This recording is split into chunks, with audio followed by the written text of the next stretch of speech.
Estamos aqui, olha, temos, estamos aparecendo uma música do Guilherme Arantes, né? Farol no mar da incerteza, né? O problema é que está faltando farol. O mar da incerteza está aí, né? E a gente tem como única saída razoável e civilizatória abraçar os dados da ciência, né? E, à medida do possível, ir corrigindo pela informação certas distorções em que algumas pessoas e grupos insistem, né? Eu passei para vocês aí, eu peço que o gerador de imagens coloque no ar. Eu estava consultando um documento agora, o World Population Aging, de 2019. O envelhecimento, né, a idade está aí, da população mundial em 2019. Esse dado é importante por algumas razões. Há uma falácia influente, bastante influente, que ela parece... Como toda falácia, ela parece ser verdadeira. De princípio, assim, você diz, não, deve ser verdade. Deve ser isso mesmo. É razoável ser assim. Parece ser lógico. Então, uma das coisas que parecem lógicas no meio dessa confusão toda é o fato de que a população brasileira, percentualmente falando, é mais jovem do que a população europeia. Em particular, a população da Itália, que hoje vive o país em que o coronavírus se mostra a realidade mais dramática, né? A Itália, a Espanha também, né, que já está concorrendo ali. Notem uma coisa importante, né, que as pessoas que saem tonitroando isso por aí não pensam. Deixa eu corrigir isso aqui. Atenção. Quando as pessoas morrem, não são percentuais que morrem, são pessoas. Ainda que essas pessoas possam compor um percentual. Não entendi, Reinaldo. Quando as pessoas morrem numa pandemia, ou de qualquer outro caso, o que morre são indivíduos. Você vai ter uma quantidade de indivíduos. Documento da ONU, que está aí, feito com dados a partir do Brasil. Esses números que eu vou dar aqui, eu estou me referindo à população, atenção, acima de 65 anos. Nem acima de 60, que é quando se considera já que então a pessoa é idosa, né? Eu estou há 2 anos, gente, não vejo a hora de virar idoso. Não sei se eu vou enfrentar fila, tá? Não sei. Vamos ver, vou pensar. Atenção, acima de 65 anos. Então, quando se fala do drama italiano e diz, porque a Itália é um país que tem muitos velhos, o Brasil percentualmente tem uma população mais jovem. É verdade. Segundo esse documento da ONU, a Itália tinha, né? Tem 13 milhões de pessoas acima de 65 anos. Sem dúvida nenhuma, para um país de 61 milhões, é um percentual alto. A Espanha tem 9 milhões de idosos acima de 65 anos, 65 anos ou mais, na verdade. A Grã-Bretanha, 12. O Brasil, 19 milhões. Entenderam? Então, fosse verdade que o coronavírus mata exclusivamente, não idosos, o percentual de idoso... mas o Brasil com 19 milhões de idosos frente a um país de 210 milhões de habitantes, o percentual é muito menor do que a Itália, né? Com, quanto eu falei? 13 milhões? A Itália? Eu vejo aqui de novo. É muito melhor do que a Itália, tendo os idosos que tem, a Itália 13 milhões... Com uma população de 61 milhões, de fato o nosso percentual é menor vou ser bastante cru na pergunta, mas em número de caixões, o que pode acontecer? Nós estamos preparados? Vamos deixar que morra? Porque quando se diz, liberem-se as forças, sai todo mundo, tal, fazer o quê? Como disse um sábio brasileiro, todo mundo morre um dia. O sábio brasileiro, no caso, é o Jair. Né? Se ele não tomar cuidado, daqui a pouco é bom, vai ter que falar, é bom Jair se desacostumando. E estamos preparados para isso? Eu vou fazer a pergunta que o Mandetta fez ao Jair Bolsonaro e aos presentes à reunião, então, antes daquela coletiva de sexta-feira, de sábado, e depois no domingo o presidente fez o que fez. O exército brasileiro está preparado para, em vez de ajudar as pessoas, fazer o que se faz na Itália, carregar corpos?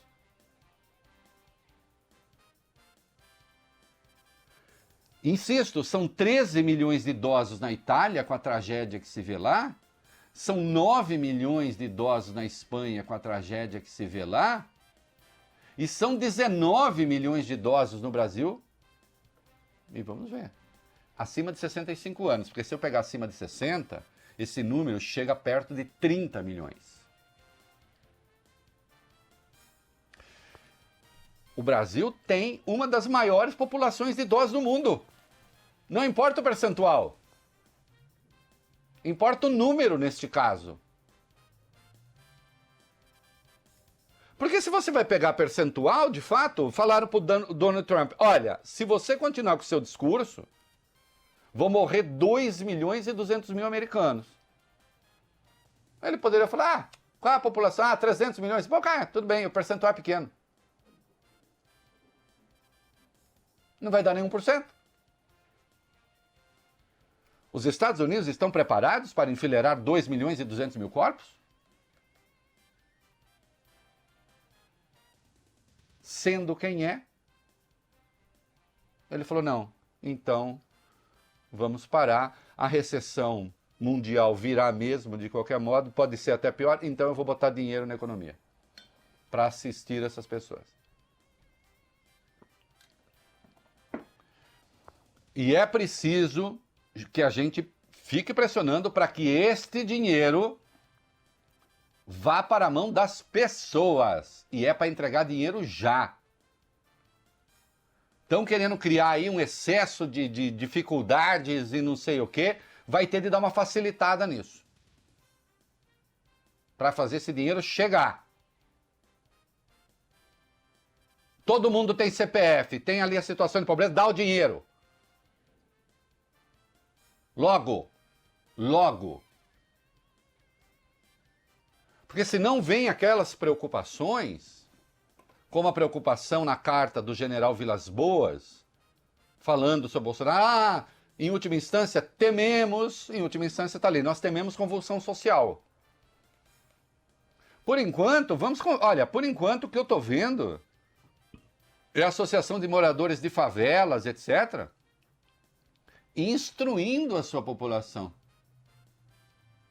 Ninguém está propondo revolução. Nenhum esquerdista informado, aliás, porque existe teoria de esquerda, né, proporia uma revolução nessas condições. Né? Aliás, as esquerdas estão quietas. Ninguém pode acusar de estar apostando no quanto pior melhor. Por enquanto, quem está apostando no quanto pior melhor, infelizmente, é o presidente Jair Bolsonaro. Por que eu estou falando isso? Porque eu pego aquela que é a orientação oficial do seu governo, que acabou de sair agora numa entrevista coletiva, e vejo o que ele está fazendo. Ele vai fazer um pronunciamento daqui a pouco. Considerando que hoje foi o seu pior dia, não é? Não sei o que vem. Há de tudo, desde distorcer, mentir, na verdade, sobre uma frase dita pelo diretor-geral da OMS, um texto do diretor-geral da OMS, até incentivar a hostilização de jornalistas. Exaltar golpe, enfim. Aí viram, né? Não vamos falar disso. Esta introdução aqui, para começar a pensar, Vale por isso que eu estou dizendo. São dados oficiais. 13 milhões de idosos na Itália, 19 no Brasil acima de 65 anos. 9 na Espanha, 19 no Brasil. Sim, você poderá dizer, olha, mas o número de mortos do Brasil em relação à população foi tanto. O percentual. Só que nessas coisas de pandemias, etc., importa, para efeitos de economia, de opinião pública, de trauma social, é o número de mortos. Imagine se o Trump, insisto, dissesse, não, 2,2 milhões de americanos mortos, imagina, menos de 1% da população, não vou dar bola para isso, não.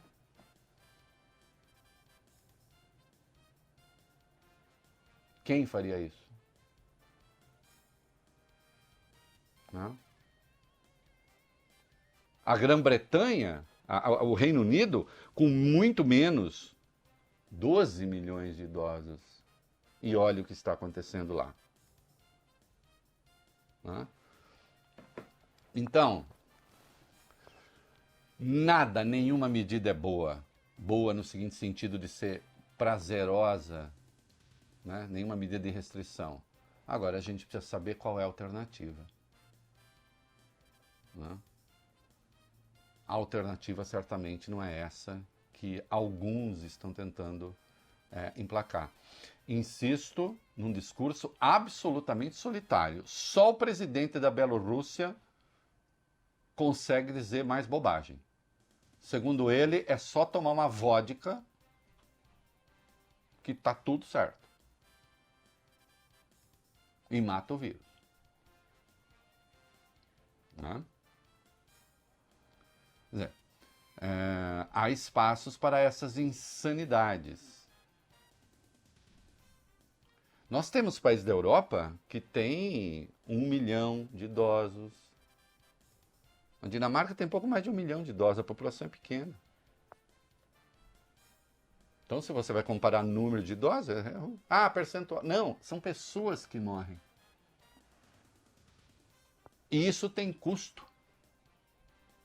Uma outra coisa que todos os médicos sabem, e aí eu já peço, Coutinho, procura já que eu vou pedir, nós temos uma retranca aí sobre o número de médicos contaminados do Einstein do Sírio, não é isso? Isso. Veja aí, daqui a pouquinho eu vou pedir. Tá bom. Você emenda com esse dado aqui. Atenção, essa doença tem um comportamento. Né? Eu fui acusado por uns idiotas aí de, Reinaldo regrediu ao esquerdismo, está fazendo luta de classes, porque eu pioneiramente afirmei o óbvio, que essa era uma doença que começava no Brasil como doença de rico. Porque começou com as pessoas que viajaram e trouxeram para cá. Não estou acusando ninguém, só estou dizendo que aqueles que fizeram viagens intercontinentais. Isso é uma doença de rico que depois, por razões óbvias, numéricas, matemáticas, vai matar muito mais pobre. E como sabe o Ministério da Saúde, a dinâmica da doença já está mudando. Ela estava, de fato, ali num patamar dos mais ricos. Ela já começou a entrar na classe média. E tudo está sendo feito e preparado para quando, e já começou a acontecer, ela realmente se espraiar entre os pobres. Que é aí que o sistema de saúde vai sentir o impacto. Uma das evidências de que a doença ainda ficou ali por um bom tempo nessa camada mais alta, Coutinho, diz aí, demos a retranca de quantos são os médicos contaminados, os profissionais de saúde contaminados, só no Sírio e no Einstein. Vai lá. Os dois principais hospitais de referência de São Paulo já tiveram mais de 450 profissionais afastados justamente por conta do novo coronavírus. O Hospital Albert Einstein informou em nota que 348 dos 15 mil colaboradores, ou seja, algo próximo ali, um pouco maior pouco mais do que 2%, foram diagnosticados com a doença e 15 estão internados. Desse total, 36 já retornaram ao trabalho. No Hospital Sírio-Libanês, a informação é de que houve 104 afastamentos de funcionários contaminados pela doença. O hospital esclareceu que esse total envolve desde médicos ao pessoal da enfermagem, limpeza e auxiliares administrativos. No Sistema Público de Saúde, levantamento do Sindicato dos Servidores de São Paulo, com dados do Diário Oficial da cidade, aponta que do dia 1º até o dia 28 de março, houve 1.080 afastamentos na rede pública por suspeita de contaminação. Somente o Hospital das Clínicas já afastou 125 funcionários por causa do novo coronavírus. Reinaldo. Isto em um mês, com este vírus circulando entre nós, né? A primeira morte foi anunciada no dia 17, mas aconteceu no dia 16. É pouco tempo. Uma das tragédias da Itália, mais de 5.000 profissionais da saúde contaminados. Na Espanha, quase 4.000. No Brasil, com esses poucos dias, nós temos entre esses números do sistema público e o número de 2 hospitais privados, nós já temos aí 1.600 quase, soma aí para mim, Coutinho, profissionais contaminados. Agora, notem uma coisa, é preciso pensar esses números. Esses 1.000 e tantos do sistema público de saúde, 1.000 e quantos, Coutinho? 1.080. 1.080. Nós estamos falando de todas as notificações do sistema público de saúde, vocês imaginem o tamanho da rede. E 450 de 2 únicos hospitais privados, que são hospitais de ponta. Embora os 2 hospitais façam um trabalho comunitário, o Einstein tem um serviço de atendimento para populações pobres, nós sabemos que são os 2, isso aqui não vai juízo de valor, são os 2 principais, mais importantes hospitais do país, no sentido de hospital de ponta, que atende pessoas endinheiradas. Então, esses 2 hospitais de ponta já têm esse número de profissionais contaminados. Vejo que proporcionalmente é muito, e não se pode acusar o Einstein e o Sírio de não ter procedimentos rigorosos de saúde e de prevenção, né? E de proteção a seus profissionais. Esses 2 hospitais de ponta já têm esse número, muito maior quando se pega. Isso significa o seguinte, sim, significa o vírus circulou mais, estava circulando entre os endinheirados, está indo para a classe média e está indo para a base da pirâmide. E aí sim está o temor. Eu não tenho outra saída que não seja pensar com você essas coisas. Para que a gente possa, como país, fazer as melhores escolhas e para que a gente possa sair rapidamente disso, tão rapidamente quanto possível, né? Com menos trauma possível.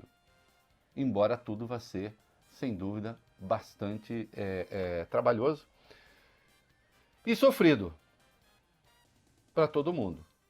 É por isso que nós precisamos ter uma liderança que saiba unir as pessoas e não dividir. Meninos, vamos entrar aqui no noticiário do dia? Sim. Vamos começar aí, o Coutinho, o Fábio Cuba, agora, com os novos dados a partir do item 4, depois a gente volta para esses outros temas. Vamos lá então, o Reinaldo, atualizando os dados de hoje, subiu para 201, portanto, o número de mortos no Brasil por causa da pandemia. Entre ontem e hoje foram 42 novas vítimas. Em relação aos casos, já são 5.717 com Covid-19. O estado de São Paulo continua com o maior número de pessoas infectadas, 2.339 casos em São Paulo. E o estado de São Paulo registrou 23 novas mortes nesta terça-feira, o que é um recorde. As vítimas são 13 mulheres, 10 homens, entre elas 2 eram adultas de 42 e 54 anos, com comorbidades, né? E eu insisto, essa coisa da comorbidade é outra coisa que também se está tratando de uma maneira, para ser gentil, porca, né? Porque, insisto, alguma comorbidade todo mundo tem. E as comorbidades que são especialmente ruins quando as pessoas contraem esse vírus, especialmente perversas. Diabetes, um deles. pessoas que têm alergias muito graves, que tomaram corticoides durante muito tempo. Corticoide tem que ser interrompido, às vezes pode, não pode, porque o corticoide também mexe com a imunidade. Pessoas com problemas de coração que tomam determinados remédios. Então, agora, alguma asma, né? Agora, infelizmente, nós não somos uma população exemplar no mundo de pessoas absolutamente saudáveis. E se é verdade que o vírus é especialmente perverso com os idosos, é especialmente perverso não quer dizer que seja só com os idosos, né? Ademais, se deixa a coisa rolar, é a velha história. Ah não, o percentual de jovens mortos foi pequeno. Quantos foram exatamente? Em números. Porque a pandemia importa os números. São os números que traumatizam o país, que traumatizam as pessoas, que pode levar setores da economia ao colapso. Temos uma vítima jovem, item 6, o Coutinho. A gente contou ontem a história de um advogado de 26 anos, corredor de maratonas, que morreu da Covid-19 em São Paulo. Hoje um outro caso chamou a atenção. A ambulante Cleusa Fernandes, 32 anos de idade, é a vítima mais jovem da doença no Rio de Janeiro. Ela morreu no dia 17 de março, mas o exame que confirmou a contaminação pelo novo coronavírus só saiu agora. O Portal G1 conversou com familiares dela e eles disseram que ela não tinha problemas de saúde, ela teve apenas algumas crises de bronquite. Quando criança, eu tive crise de bronquite, imagino que o Reinaldo teve, sei lá, 99% das pessoas que estão nos ouvindo também tiveram. O Reinaldo tem asma mesmo, né? Que é a doença crônica permanente, né?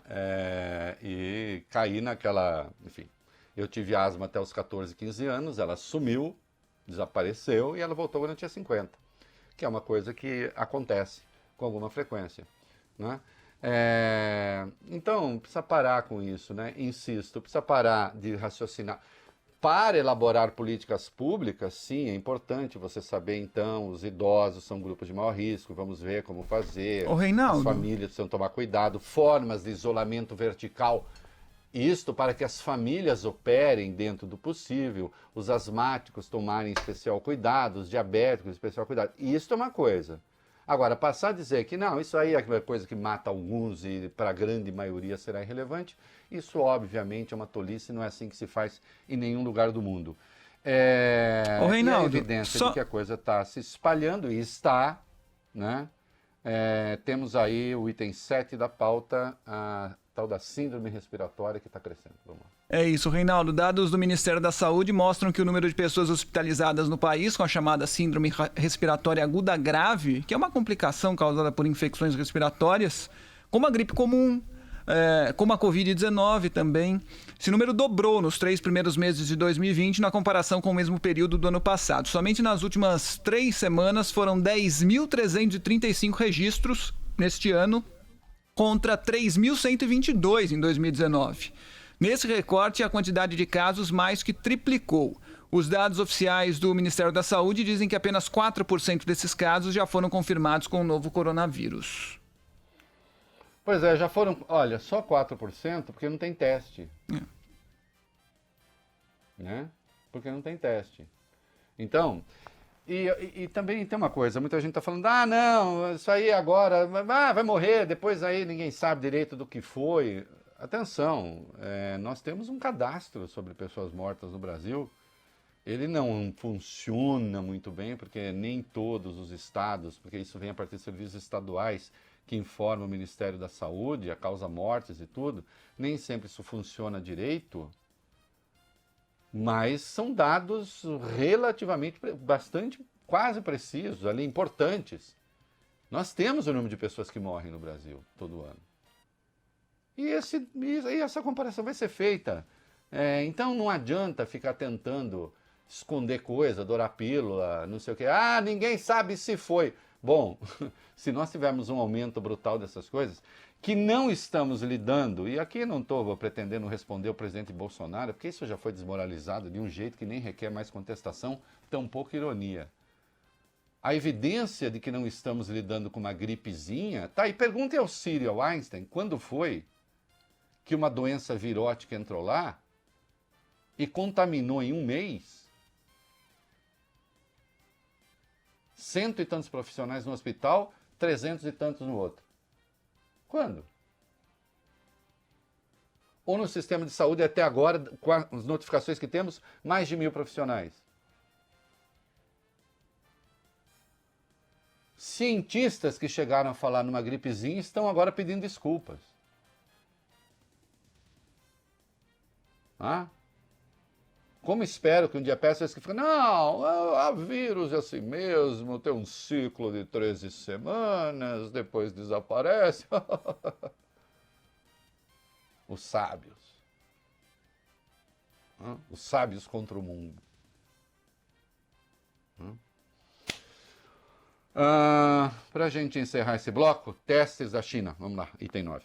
O primeiro lote com 500 mil kits de testes rápidos para o novo coronavírus comprados pela empresa Vale já chegaram ao Brasil. A remessa que veio da China desembarcou no Aeroporto Internacional de Guarulhos ontem, já foi encaminhada para o Centro de Logística do Ministério da Saúde em São Paulo. A Vale fechou a compra de 5 milhões de kits desse tipo. O teste é produzido por uma empresa chinesa e detecta a doença em apenas 15 minutos. E preço de remédio, Fábio Cuba? O governo federal decidiu adiar, Reinaldo, por 60 dias o reajuste anual de preços de medicamentos comercializados em território nacional. O acordo foi firmado com a indústria farmacêutica, anunciado ainda há pouco pelo presidente Jair Bolsonaro. A Associação dos Laboratórios Farmacêuticos Nacionais havia feito a solicitação ontem ao Ministério da Saúde, alegando justamente os efeitos da pandemia do novo coronavírus. Bom, uma medida prudente, né? Até porque é uma indústria poderosa. E eu não estou aqui fazendo nenhum juízo de valor negativo, ao contrário, eu sempre aplaudo a indústria farmacêutica e o desenvolvimento de suas drogas, e é importantíssimo e salva vidas, né? E até tem a pouco a ver com, eu vou falar de novo dos idosos brasileiros para fechar o bloco, então aplaudo. Agora, é uma indústria que nós sabemos multibilionária e que pode, como todo mundo, arcar, né, um pouco com o peso desse negócio, né, dessa tragédia. Lembrando sempre, e insisto, aplaudo sim a indústria farmacêutica e outras medidas de saúde no Brasil, né? Saibam que o Brasil tem a população, segundo o mesmo estudo da ONU, que envelhece mais rapidamente. Ah, não entendi, aqui você fica velho mais rápido? Não, não é isso não. População que envelhece mais rapidamente, quer dizer, você faz decrescer a curva de morbidade, né, da idade, e, portanto, a população vai envelhecendo. Né? Você vai crescendo rapidamente o número de idosos, porque deixam de morrer de outros males, do conjunto dos males. Então, nós temos políticas públicas no Brasil, ao longo do tempo que funcionaram. Por exemplo, o Brasil tem uma cobertura de vacinação bastante eficiente. O Brasil tem o sistema público, o Sistema Único de Saúde. Com todas as suas deficiências, ele é bastante útil e tem se revelado bastante útil agora. Rico como são os Estados Unidos, uma das razões da tragédia que eles vão viver lá é o fato de não ter um sistema único de saúde como tem aqui.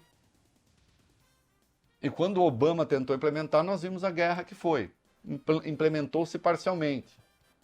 Donald Trump, na prática, prometeu destruir, porque acharam que aquilo era uma coisa muito socialista. E agora nós estamos vendo. Sim, para nós será muito importante. O SUS garante essa capilaridade, mesmo com as suas precariedades, né? E não se esqueçam jamais, porque é claro que discursos vão se construir a partir disso, não se esqueçam jamais que quaisquer que sejam o número de mortos, os números dos mortos, quaisquer que sejam eles, ao fim dessa jornada, eles teriam sido exponencialmente maiores se não tivéssemos tomado e não estivéssemos tomando as medidas de precaução que estão aí em curso, reconhecidas no mundo inteiro como eficazes. Por enquanto, 2 chefes de Estado estão fora, né? O ditador que manda lá na Bielorrússia e o Jair Bolsonaro aqui no Brasil. Fora isso, todos os outros chefes de Estado estão alinhados com essa política, e isso inclui Donald Trump, pensando o que pensa, Putin pensando o que pensa, não é? O Boris Johnson pensando o que pensa, o Macron pensando o que pensa. Todos, sem exceção, ou com 2 exceções. Bielorrússia e o presidente do Brasil. Notando-se sempre que, felizmente, por enquanto, a política no Brasil de saúde, com todas as suas precariedades, está correta para enfrentar o vírus. A política oficial.